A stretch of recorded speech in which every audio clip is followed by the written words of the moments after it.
Bienvenidos un día más a la tertulia de amigos en Radio Solidaria y Solidaria Televisión. Hoy contamos con la presencia de Carlos Reis. Carlos, bienvenido. Un placer, Ramón, Yo, poder estar yo a aquí. veces contigo digo, no sé si el bienvenido eres tú o soy yo, pero bueno, estamos en la casa y estamos ahí buscando. Hoy es martes, solemos procurar los martes hablar de actualidad. Es un privilegio por un lado, pero luego es una responsabilidad tremenda poder dar una imagen de lo que está ocurriendo a lo largo del mundo desde nuestra perspectiva, ¿no? Y bueno, yo quería comenzar, no hay una respuesta todavía, pero tenemos las elecciones en Perú. Recordemos que en la primera vuelta hubo muchas irregularidades y quitaron del medio al que en realidad debería de haber sido elegido como nuevo presidente de Perú, pero bueno, estrategias, manipulaciones. A veces uno dice, ¿de qué me suena todo esto, no? Sí, sí, es como que esto es una situación que se repite en todo sitio, porque recordemos, tú hablas de Perú, pero su vecino, Colombia, bueno, está Ecuador de por medio, ¿no? Pero su vecino Colombia también tuvo elecciones recientemente. Sí, el día 21 tiene la segunda vuelta. Claro, elecciones de primera vuelta donde el presidente Petro le está costando aceptar los resultados, donde el candidato totalmente opositor, digamos que está igualado, no tiene una clara ventaja como para gobernar, pero sí se posiciona muy bien en contra de eso el sucesor de Petro, que uno llama Cepeda, que es de la misma cuerda de Petro, o sea, todos los dos salen de las guerrillas colombianas, ¿no? Del narcotráfico. Porque este Cepeda también es de la misma, viene Sí. de lo mismo. Y en Perú estamos en una situación similar, donde tú hablas de chanchullos y cosas eh, que resulta que han salido aquí, en el primer mundo, han salido aquí, en España. Presuntamente han salido chanchullos hasta en las primarias, pero bueno, eh, pero sí nos muestra que posiblemente la hija de Alberto Fujimori, Keiko Fujimori, pueda llegar al gobierno. Pero por 50 votos de Sí, sí, diferencia, sí. pero Es muy poca la diferencia que hay. ahora mismo estaban 18.000 arriba. El otro, el que es Sánchez, precisamente se apellida igual que nuestro presidente. Y lo que va es que faltan todos los votos de extranjero, que en donde Keiko Fujimori tiene una ventaja clara, ¿no? Solamente hay que pulsar entre los peruanos aquí en España Pero y desgraciadamente hay muchos peruanos que no han ido a votar. Que dices, chico, tú ya estás fuera del huracán, pero por tus familiares, por tus compatriotas allá, vota para que las cosas vayan por donde tienen que ir, ¿no?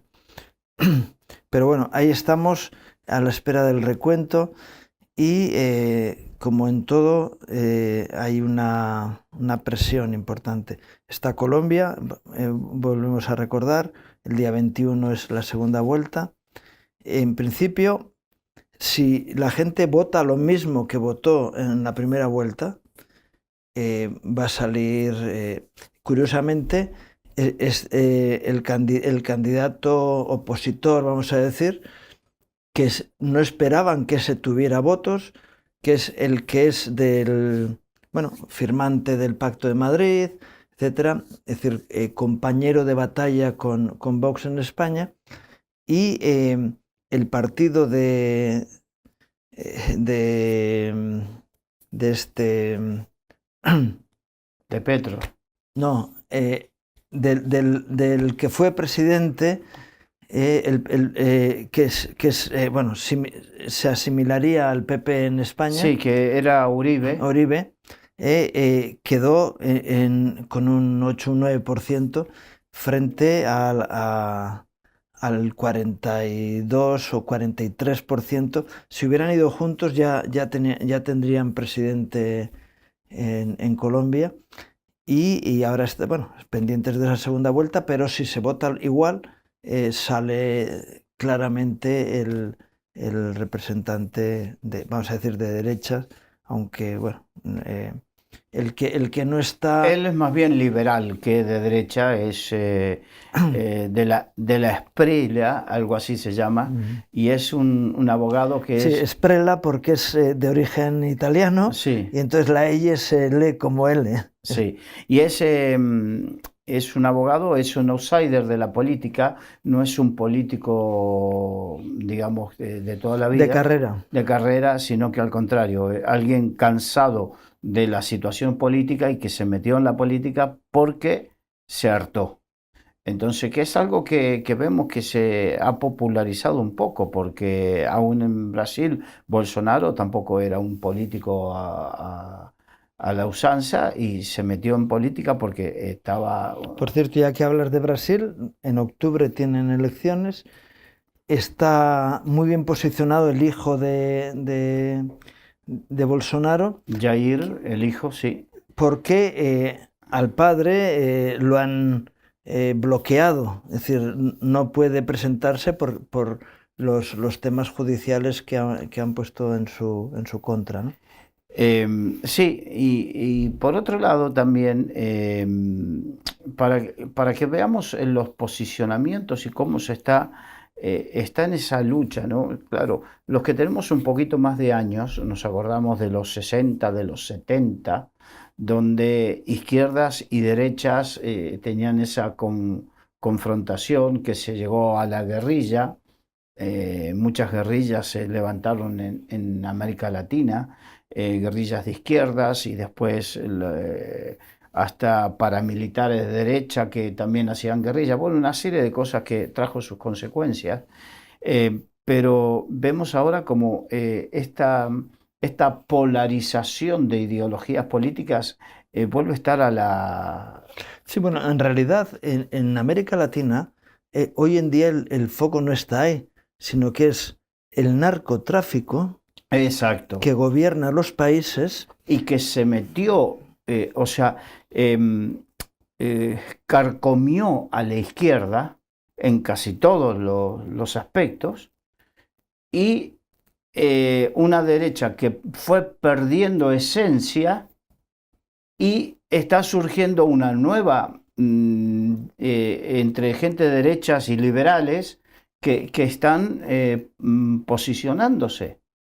Pero esa polarización está existiendo en casi todos los países de América. Yo recuerdo la época más, los años del plomo de ETA, ¿no? En el País Vasco, bueno, y por lo menos hasta Madrid, alguna en Andalucía y Cataluña.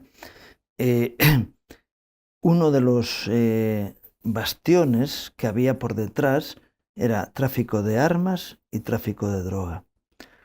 De hecho, mataron a algunas personas que eran la competencia en el mundo de las drogas y se los quitaban del medio, porque tenían de alguna forma... Esto no es de dominio público, pero es una realidad que estaban funcionando así, con todo el sistema de los campos de entrenamiento en Argelia, en Nicaragua, y todo estaba alrededor del mismo sistema. Sí, drogas y armamento.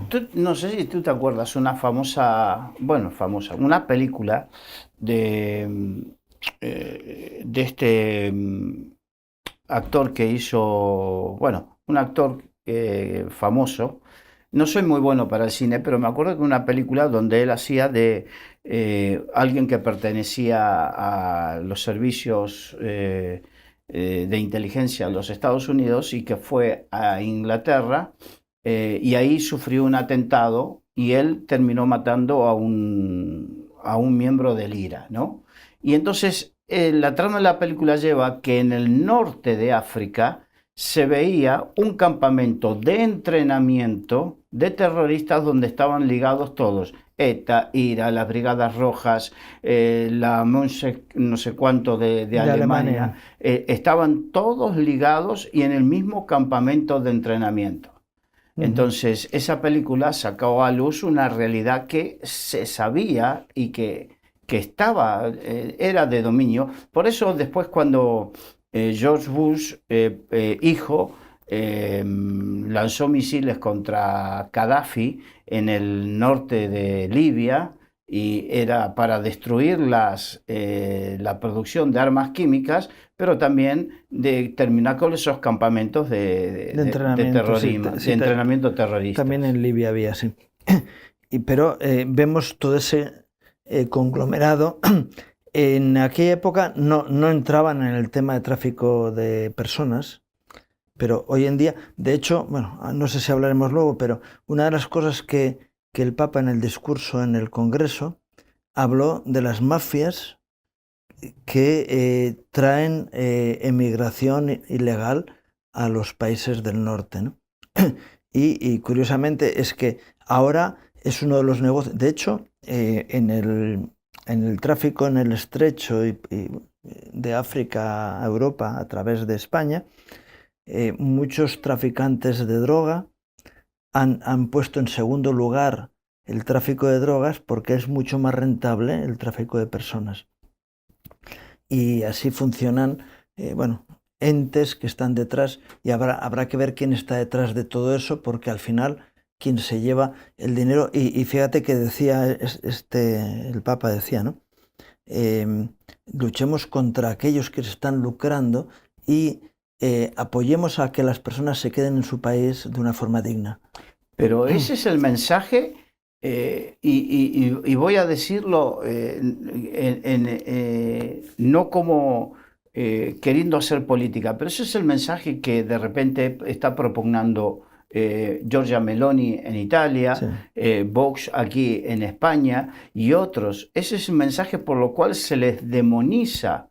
Entonces, pero vemos que hay una cuestión y que se los llama xenófobos y racistas y un montón de cosas, y va más allá de la xenofobia o el racismo. Aquí hay quien se está lucrando con la desgracia, con el dolor de los seres humanos, y no se está poniendo el punto de mira precisamente en eso.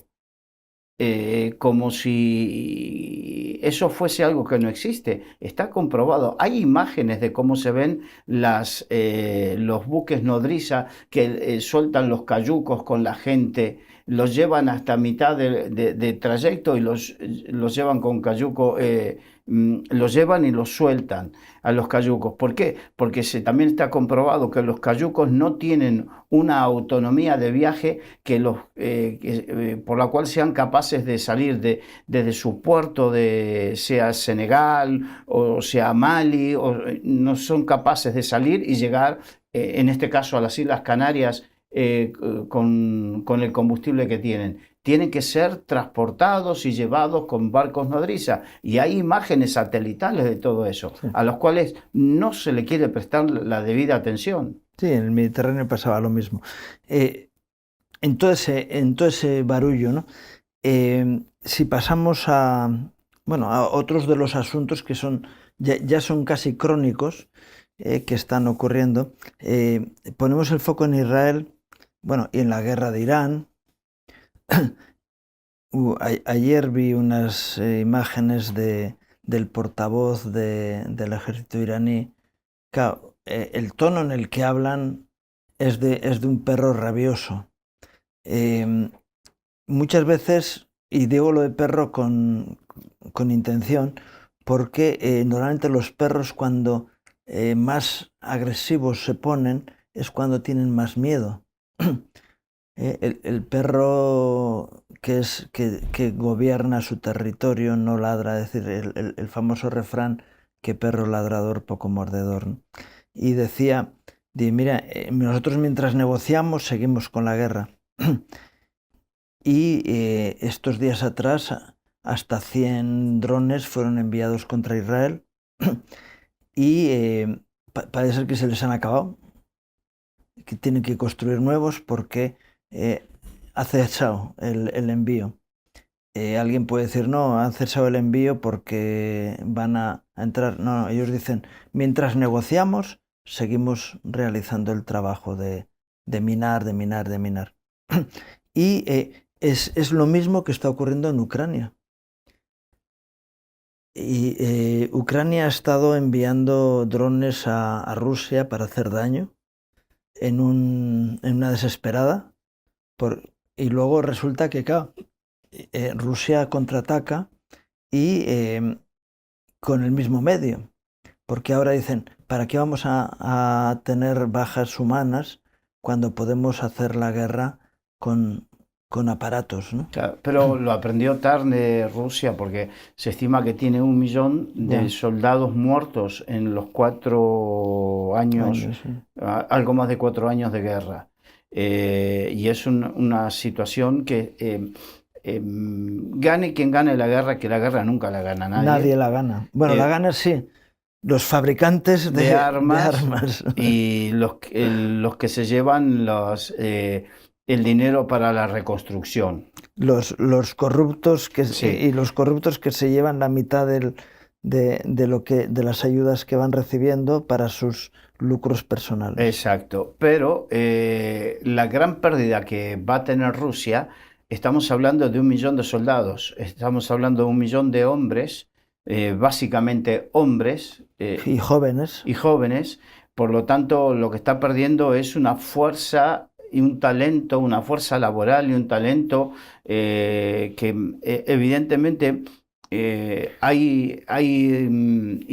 la historia nos muestra países que se han estancado en su crecimiento, en su evolución, después de una guerra por el sacrificio de sus hombres Claro. jóvenes. Eso que ha habido muchos de los que ingresaron en el ejército ruso, que estaban cumpliendo condenas y que fueron liberados con la condición de que fueran al ejército, ¿no?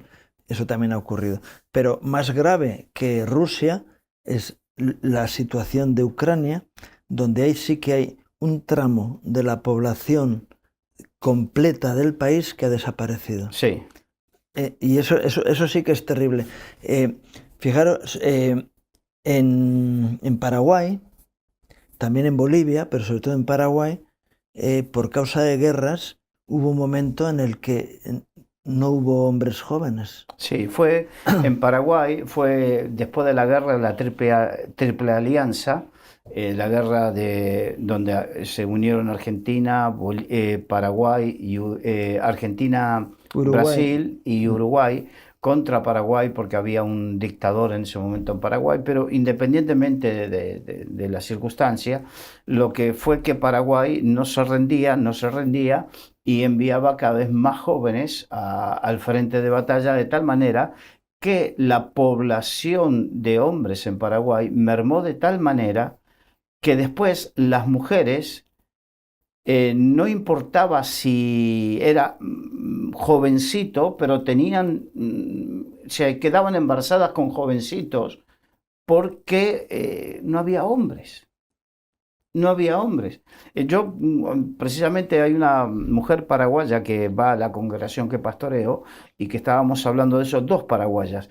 Y verdaderamente me decían que así fue la historia, de que por eso el paraguayo, el hombre paraguayo creció con la impronta esa de ser un gallo. de ser un gallo y que tener varias mujeres, pero porque es algo que nació en el inconsciente colectivo de los paraguayos desde la guerra de la Triple Alianza. Bien, ya nombramos a Bolivia y Bolivia hablamos el otro día que está en una situación muy difícil. Definitivamente el presidente actual ha echado mano del ejército para romper los asedios y los bloqueos que estaba realizando los seguidores de Evo Morales para normalizar la situación del país, ¿no? Con lo cual, toda la gente que estaba presa por un tema político, presa digo porque no había abastecimiento de nada, ni pan, ni electricidad, ni nada, estaban volviendo a una época del siglo XIX o del siglo XVIII, preindustrial, porque estaba todo paralizado, y ha salido el ejército a tomar control de la situación en el país, ¿no? Claro, hay que entender una cosa, y esto es algo que se puede replicar en Perú, en Colombia y en México. ¿Por qué? Cuando el narcoestado acaparó gran parte y parte de esa población, su modus vivendi es la droga, y por generaciones se constituyó que sea la droga, toda esa gente que en un principio fueron obligados, porque hay que recordar que en un principio muchas poblaciones eran obligados por las guerrillas a participar de las guerrillas y a participar del tráfico de droga. ¿Y ahora de qué viven? Si les quitan los cultivos, si les quitan el tráfico de droga, tienen que reinventarse. Entonces utilizan a toda esta gente para mandar a la calle, quemar, incendiar, todo porque se quedan sin su modo de vida. Entonces es un drama social. Con esto no estoy diciendo ni voy bajo ningún punto de vista a aceptar que se legalice ningún tipo de droga, bajo ningún punto de vista. Lo que sí estoy diciendo que el problema se enquistó durante tantas décadas que ya se está convirtiendo en un problema social. Y ahora las autoridades bolivianas se vieron en la obligación de sacar a las fuerzas de seguridad a la calle para combatir con todo esto. Y claro, esto tendrá visos de injusticia, pero ¿qué se hace? Se tiene a todo un país de rehén porque unos quieren seguir ganando dinero con el narcotráfico. Sí, bueno, y sobre todo recordemos que todo esto viene en base a un juicio que se le está haciendo a Evo Morales por un tema mucho más feo. Bueno, es tan feo una cosa como otra, pero es un problema de pedrastría. Sí, sí, alguien que tenía ya Su harén de niñas sí, con las cuales, bueno, les obligaba a tener relaciones con él, y bueno, estas cosas que saltan, a veces se rasgan las vestiduras algunos, pero está ocurriendo, y son los prebostes eh, izquierdistas los que están ejerciendo este tipo de cosas. Hay un texto en la carta a los romanos que es fundamental y que marca todas estas cosas, que es: como no tuvieron en cuenta a Dios, Dios les entregó una mente reprobada para hacer cosas que no convienen, los cuales se encendieron en su lascivia.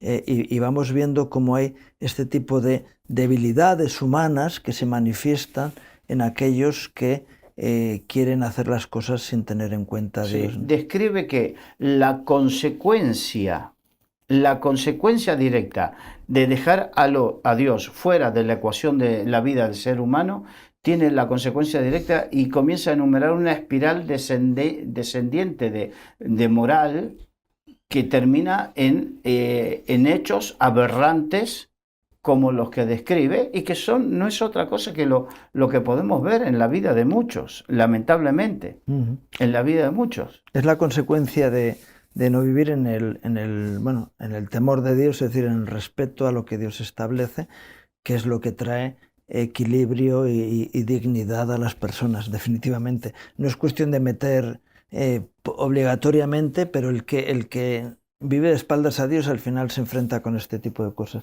Y es lo que estamos viendo constantemente en los diferentes lugares, ¿no? Es tremendo ver cómo esa polarización de la que hablabas tiene que ver muchas veces con tener a Dios o no tener a Dios. Las religiones muchas veces dejan fuera a Dios, sino lo utilizan como excusa.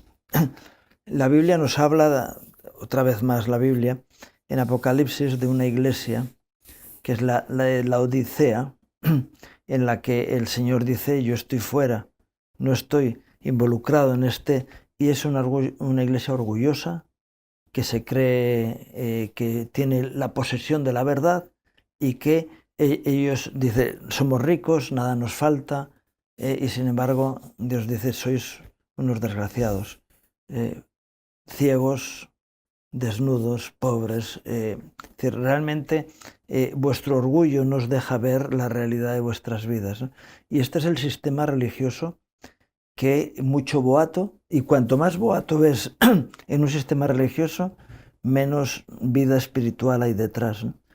Estoy pensando en eso, en todas esas reuniones llenas de apariencia.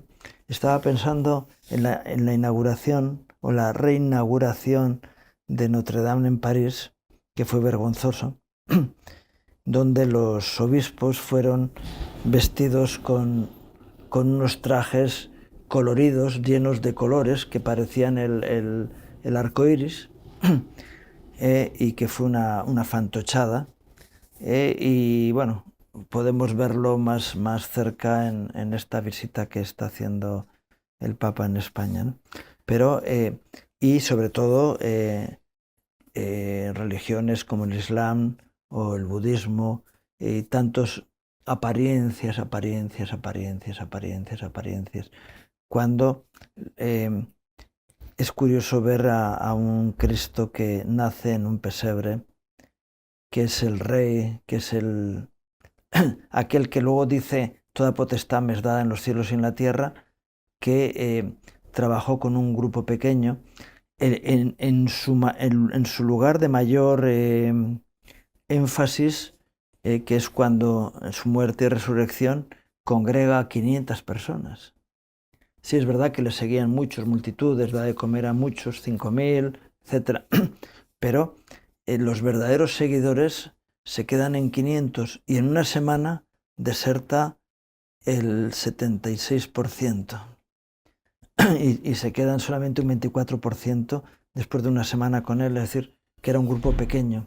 Ese grupo pequeño luego explosionó y hoy podemos hablar en el mundo que bueno, prácticamente el 25% de la humanidad es cristiana, dentro de lo que vale, ¿no? De un abanico grande pero que proclaman de alguna forma el nombre del Señor, y un 25% de la población mundial, es decir, más de 2.000 millones de personas se proclaman como cristianas, ¿no? Si de esos fueran todos, el mundo estaría siendo feliz, ¿no? Viviendo en un equilibrio y una bendición tremenda. Sí, ahora volviendo a lo que tú decías acerca de dejar de lado a Dios trae consecuencias, y las consecuencias se ven también en la política, en la vida personal, en las decisiones. Y esto me llama mucho, no es que me llama la atención, pero sí viene un poco a cuento de lo que está sucediendo aquí en España, acerca de que hay políticos que se están rasgando las vestiduras por el afloramiento repentino, según ellos, de los cristianos, y hay algunos que dicen neopentecostales, y se nota que se aprendieron esa palabra, pero que no saben verdaderamente qué significa, y hay muchos que tienen cierta no sé, algunos entre ignorancia y otros desconocimiento.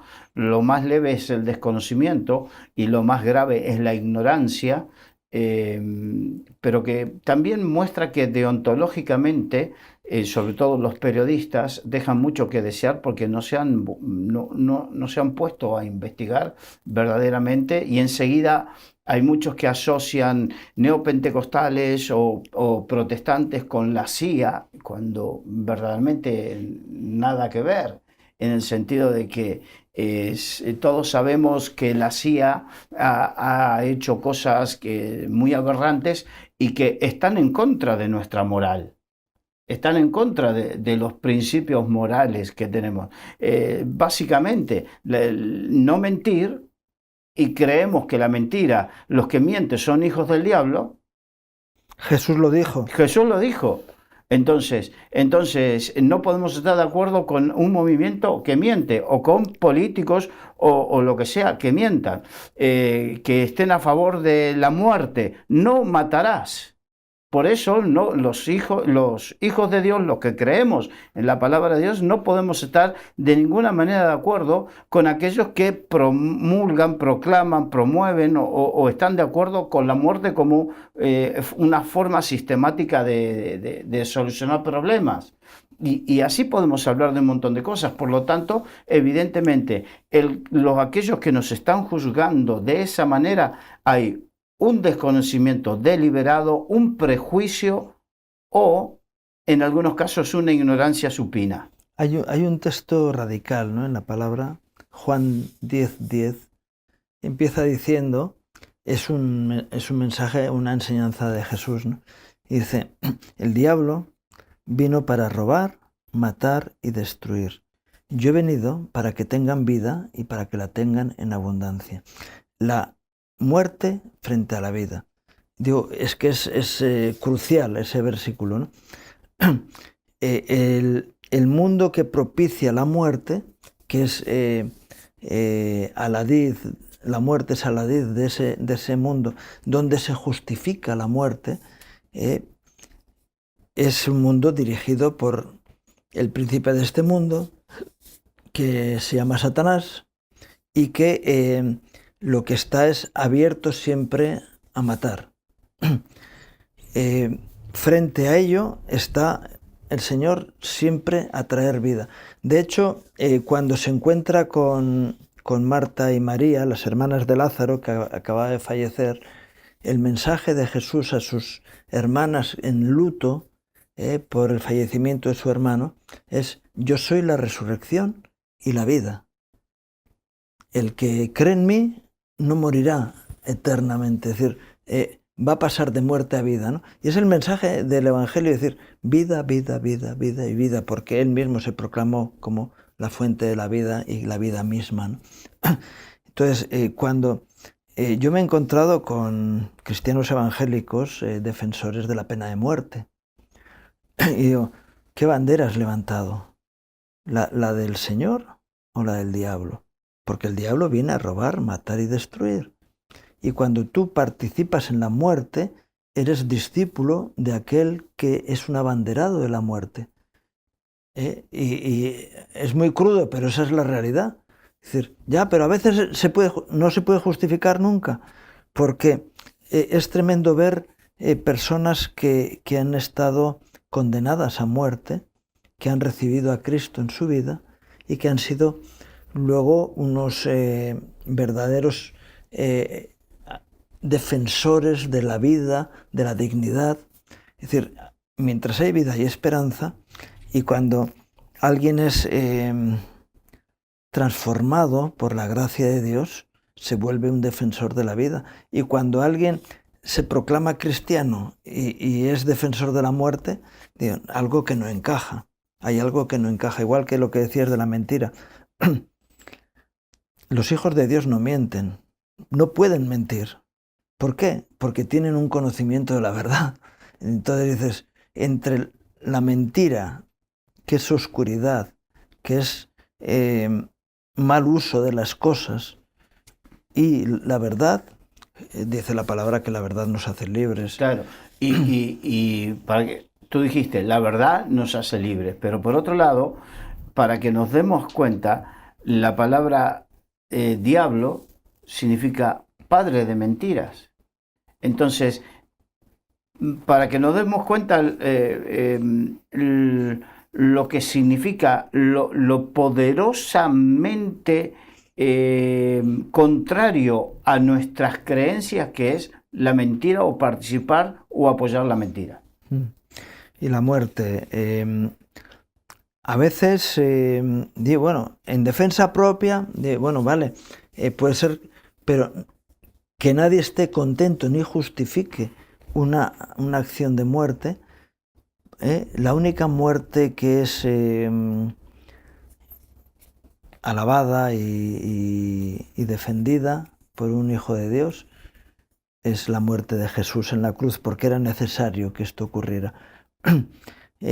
Cuando Pedro le dice, no te acontezca tal cosa, es decir, no mueras por nosotros, entonces Jesús se levanta contra él y dice, apártate de mí, Satanás. Es la única muerte que es realmente gloriosa.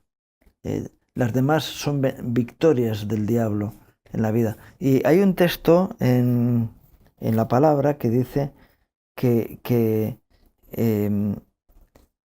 para Dios es agradable la muerte de los santos.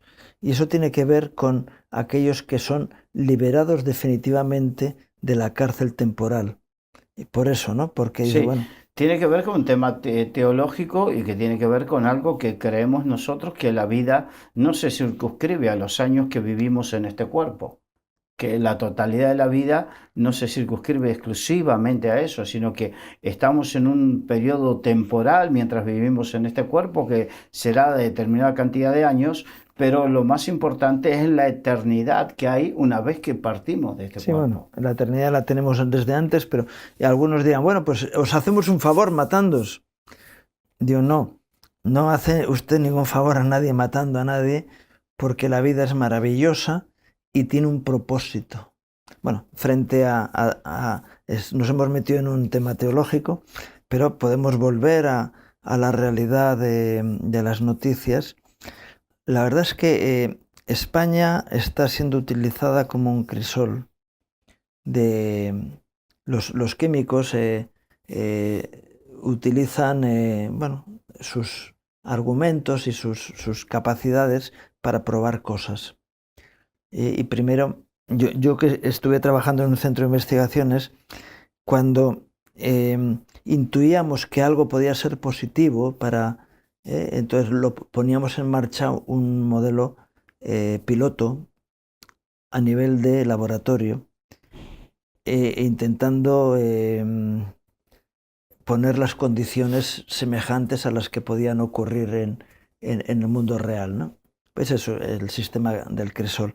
Entonces ahí se hace y se empieza a experimentar, se le hacen faenas al sistema para ver cómo reacciona, y una vez que eso está estudiado de una forma convulsiva, continuada durante un tiempo, se hace un modelo más grande y se hace ya un piloto real.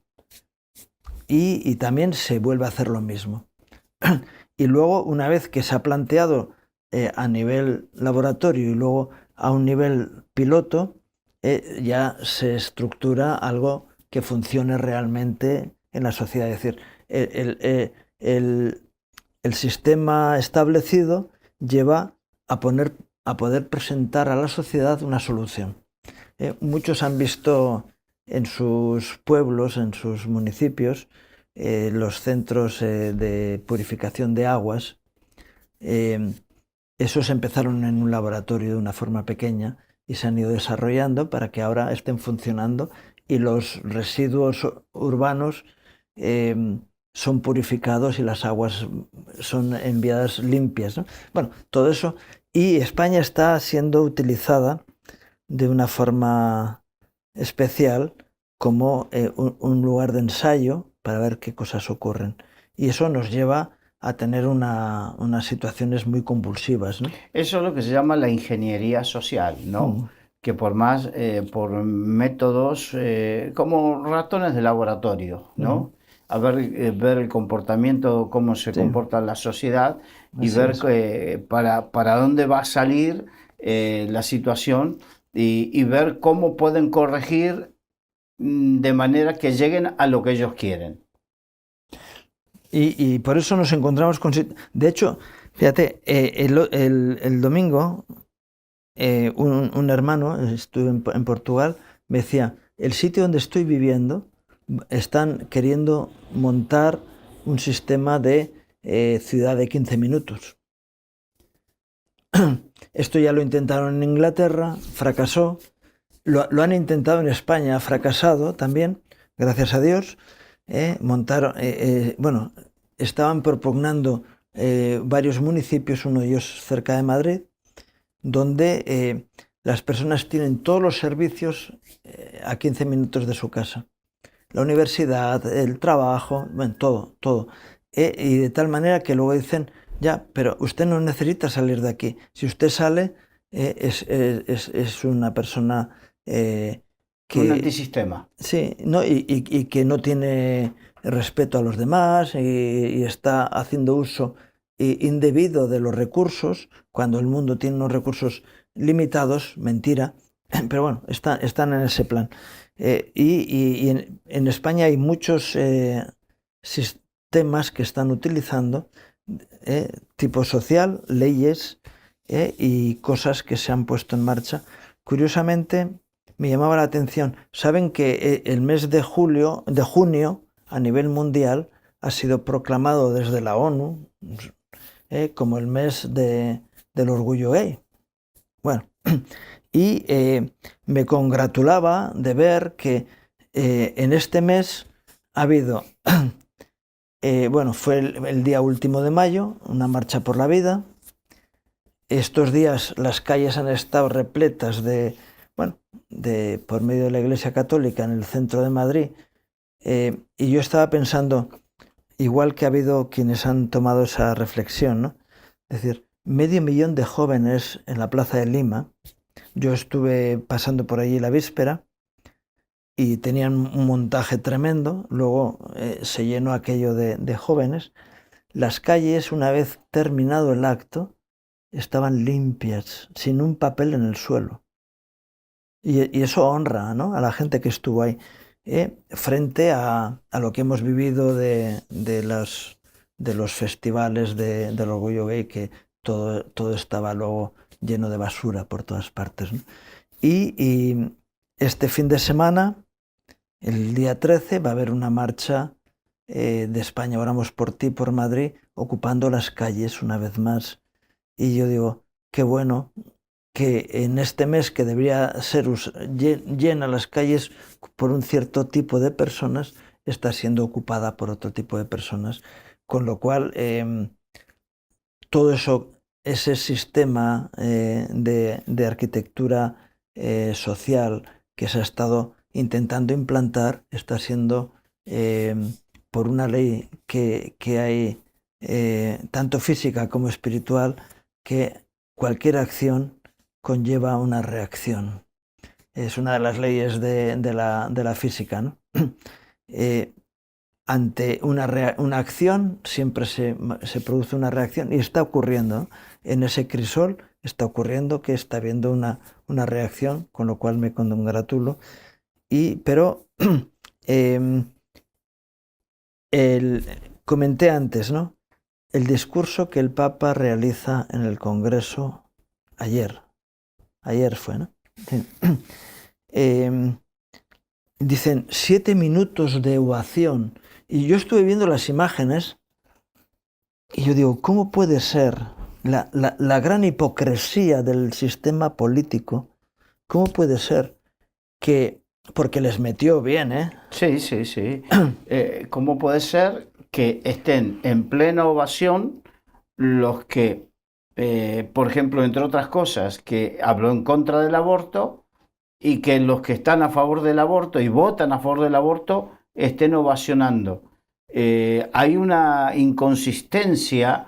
Es una incongruencia, una hipocresía. Exacto, es una inconsistencia moral, ¿no?, moral grande por parte de algunos, y esto nos tiene que llevar a pensar entonces a qué clase de gente tenemos como dirigentes. Uh-huh. ¿A quién votamos? Son parte de la realidad de la sociedad en la que estamos, que es una sociedad muy hipócrita, que dicen una cosa y hacen otra. Veamos, la mayor hipocresía la hemos vivido pocos días atrás con el tema de este famoso cantante Bad Bunny, que es un misógino en sus letras, es un machista en sus letras, y sin embargo las mujeres, no hubo una sola asociación que yo conozca. Si hay alguien y me lo rectifican, no tengo ningún problema de decir me he equivocado, me como mis palabras, me he equivocado, pero hasta ahora... Sí, mejor de decir ninguna, dice la mayoría. La mayoría, sí, no se han expresado en contra de las letras, ¿tú te acuerdas que en la Fórmula 1 antes estaban las que llevaban las sombrillas, las azafatas, Sí, y en boxeo. y en boxeo y todo, y se ha prohibido, pero resulta que no sé si le dicen la casita o no, no sé qué es lo que hizo, que llevó un montón de chicas de esas características y que en unas circunstancias son nocivas y tenemos que criticar, pero en otras circunstancias no. ¿Cuál es esa dicotomía? ¿Dónde está el punto? ¿Dónde está el punto? ¿Dónde está el punto que una mujer que te denuncia o denuncia a su esposo o a su novio por alguna actitud machista, pero canta las letras misógenas y machistas de este? ¿Dónde? ¿Qué pasa? ¿Dónde hemos caído? ¿Dónde hemos perdido el rumbo como sociedad? Sí. Bueno, una sociedad convulsa, al final la gente no se siente satisfecha porque no va a satisfacer nunca ese mundo de apariencia, nunca va a satisfacer. Decías la casita. La casita es un montaje que ha hecho este hombre de una casa que existe no sé si en Colombia o tal, de unos ancianos que le pareció bonita y sacó el modelo y lo replica en sus conciertos, y allí van pues eso, un montón de mujeres que no a la casa original sino a la réplica, que dice para ellas es un trampolín para poder ser, y entonces salen a exhibirse de alguna manera ahí. Y se ha convertido en eso, en un icono de la utilización del cuerpo femenino, es decir, todo lo contrario a lo que buscan las mujeres feministas, y se está haciendo todo lo contrario. Y él utiliza sus canciones en ese aspecto también para demostrar que muchas de las mujeres que viven en la actualidad están haciendo uso de su propia sexualidad para colocarse en la sociedad. Bueno, todas estas cosas que lo que hacen es, una vez más, manifestar una realidad hipócrita. Pero lo importante es no estar centrándonos ahí, sino en el buen mensaje, ¿no? En el buen mensaje de decir, tenemos una sociedad podrida, los políticos. El otro día me decía una querida amiga, no te puedes fiar de ningún político. Digo, bueno, hay algunos que son más honorables que otros, pero realmente del único que te puedes fiar es del Dios Altísimo. De hecho, no te puedes fiar tampoco de principio, por principio, de los líderes religiosos, porque mira cuál es la realidad de su vida. A mí, salvando distancias, el papa anterior me gustaba más que este, porque era más histriónico, más real aunque luego tomara decisiones que uno puede estar de acuerdo o no, pero era más auténtico en ese aspecto, ¿no? Y hace falta líderes también religiosos que sean honestos. Jesús mismo decía, mira, lo que dicen los que están en autoridad espiritual, es decir, los escribas y fariseos en su época, hacerlo porque están sentados en la cátedra de Moisés. Pero no hagáis lo que hacen, porque ellos dicen y no hacen. Y nos encontramos con la Iglesia Católica con el mismo problema. Yo sé que es muy complicado, pero dicen y no hacen. Dicen una cosa y luego hacen otra. Y yo sé que hay un movimiento muy fuerte dentro de la Iglesia Católica de respuesta a todas estas cosas. Bueno, hay cosas en las que dan la gloria a Dios, pero en otras dices, es que yo veía tantos obispos y tanto dinero que se han gastado en todo esto que han hecho en la calle. Dices, ay, con la necesidad que hay en los diferentes lugares. Tenemos una necesidad tremenda. Níger el Congo ahora con el ébola, ¿no? Pero en Níger están matando cristianos constantemente. Esta mañana yo veía una foto, una ristra de ataúdes, pero eso es constante, es continuo. Nosotros estamos trabajando en Níger y en Nigeria, que Boko Haram, ¿no? Boko Haram está actuando. Gracias a Dios con nosotros nos están metiendo porque dirigentes musulmanes están llevando a sus hijos a nuestros colegios, con lo cual les vamos a ir metiendo la semilla de la verdad y del amor y de la misericordia y de la gracia, algo que no tienen ellos, pero estamos protegidos porque estamos ayudándoles. Y como dice la palabra, que los frutos del Espíritu no hay ley contra ellos. Definitivamente no hay ley contra ellos. Y hace falta gente que no solamente hable, sino que haga. Sobre todo, que haga más que hablar. Que sean sus hechos los que demuestren la realidad de las cosas. Y eso es lo que tenemos que esperar de los políticos también, ¿no? El otro día yo coincido con un diputado del Partido Popular, ¿no? Un hombre honesto. También hay políticos honestos, aunque alguien no se lo crea, ¿eh? Y le dije, mira, no te dejes contaminar por el sistema, sigue siendo auténtico. Y es lo que hace falta. Yo sé que es difícil, muchos pasan un tiempo y dicen, mira, yo no puedo seguir en este ritmo porque es hipócrita. Yo he venido con unos ideales y me los queréis cambiar y no quiero seguir ahí.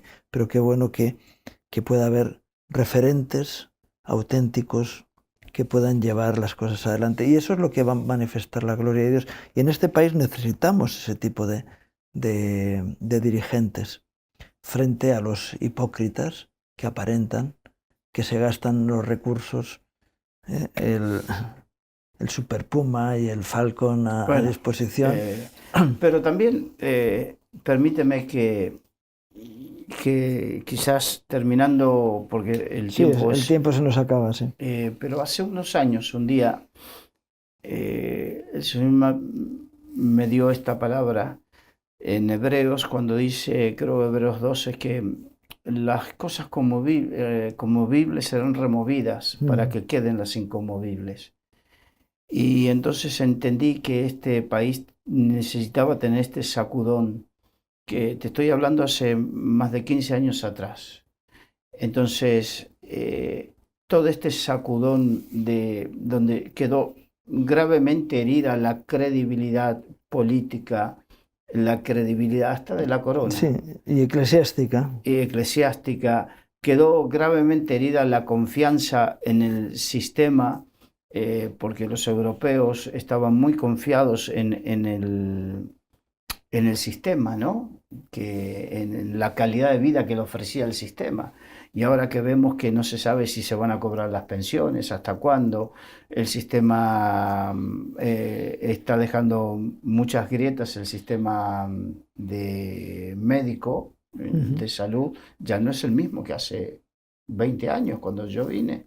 Puede haber que hay cosas tecnológicas mejores, pero se ha degradado mucho. Entonces, todo lo conmovible es removido para que España deje de tener, diga basta a dejar a Dios de lado y pueda volverse a Dios. Entonces, como dijo Jeremías, Dios a través de Jeremías, me dejaste mi fuente de agua viva para acabar sistemas rotas, incapaces de retener aguas. Entonces, este es el momento donde España se está dando cuenta que dejó a Dios de lado y cavó cisternas políticas, humanistas y de todo tipo, y que le han fallado. Sí. Y que el que no falla es Dios. Claro.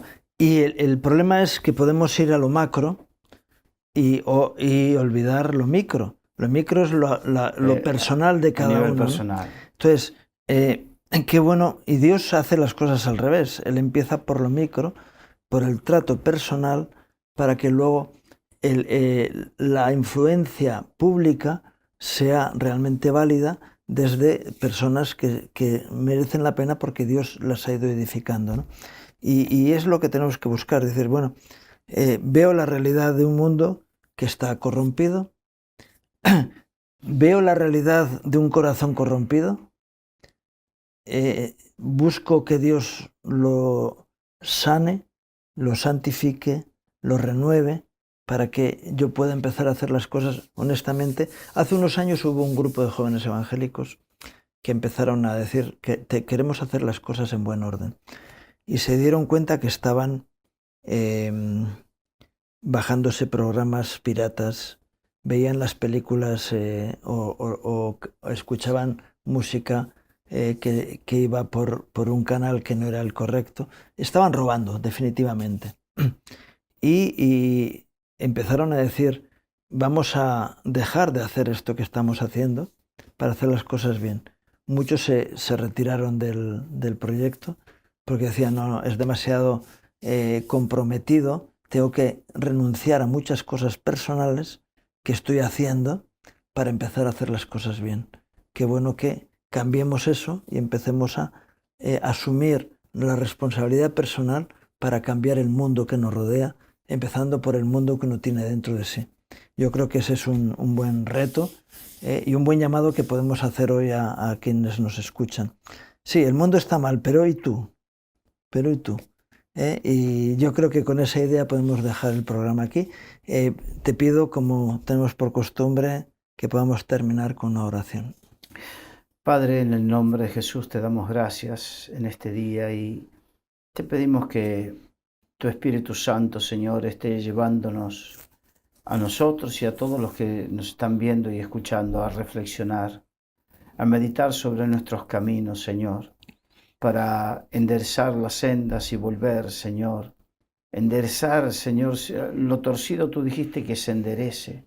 Señor, aquello que esté torcido en nuestra manera de pensar, de sentir, de actuar, que sea enderezado, Señor, para que podamos ser, Señor, luz y sal en este mundo. Bendice, Señor, a aquellos que nos han escuchado. Pon tu mano para que pueda ser abierto el entendimiento, Señor, en el nombre de Jesús. Amén. Amén. Y gracias, Carlos, por este tiempo, por tus reflexiones. Y gracias a ustedes por acompañarnos en este programa, deseándoles un día más que Dios traiga gracia y bendición a sus vidas, sus familias, sus trabajos. Que Dios les bendiga.